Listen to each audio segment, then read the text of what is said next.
Hey, good evening. So this evening I want to just spend a little bit of time talking about Module 2. When I first started teaching the class, and in every term there's a couple of students they'll call, send an email, they'll make a comment somewhere and say they don't really understand what Module 2 is about. Right? Why do we have, on one hand, we're talking about critical thinking, and then we turn around and we tell you to read about statistics. And the critical thinking is within an organizational behavior textbook chapter, and really the method of the madness, it isn't apparent. So Module 2 is trying to do two things. It's a pretty light week, right? You have some reading to do, and other than that, you don't really have a significant deliverable. And that's done to give you time to research your chosen company, right? So hopefully this week you're digging deep into IBIS World or a few other resources just to on your own time, under not a great deal of time pressure to research your company.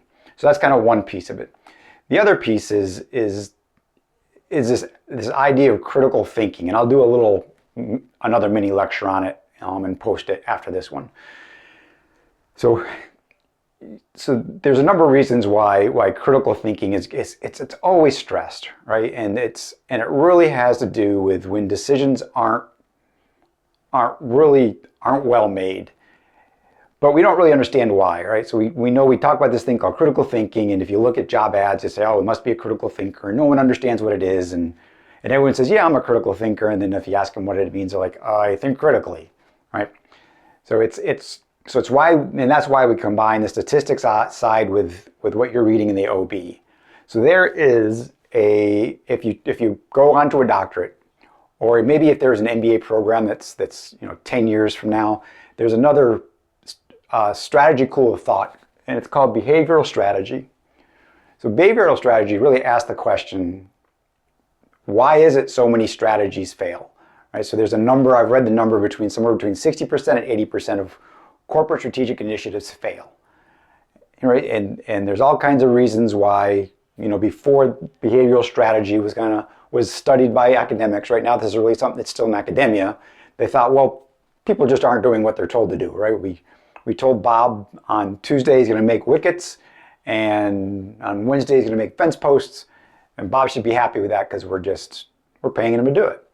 But in reality, Bob resists, right? So there's some of you're going to have an organizational change class in this program, and it'll talk about why that is.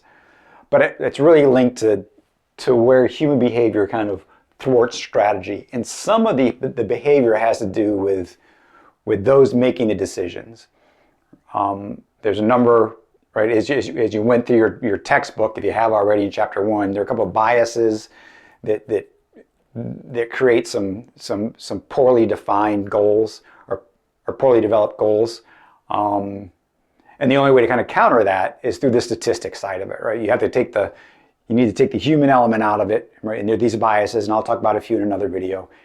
And you have to kind of take yourself out of it. And one way to do that is just to use data and look at statistics. Kind of let the data take you where it's going to go. We're not trying to make you statisticians. In all likelihood, in the companies you work for, there may be someone that does that, or you may be okay with statistics yourself. There's also some software you can get that does some of this basic statistics yourself. Or at a minimum, when you are developing the strategy without the benefit of really in-depth statistics, which many of us have, right? If you work for a small company, you don't have an army of mathematicians, at least you're aware of the kind of the behavioral side of your decision making. And statistics is kind of one way to kind of prevent those biases from taking over the decision making process. But for me, it's more important that you understand that the biases are there. So at least when you're thinking about your strategy, you can ask yourself, is there something here that's influencing my decision making that's not really apparent to me? Something kind of operating under the radar. And really, that's really it for this short video. I wanted to take a moment just to explain what we're trying to do in Module 2. And I'll post a video, maybe 2 really short videos just talking about critical thinking. If you have any questions, reach out. Otherwise, I will catch you on the other side.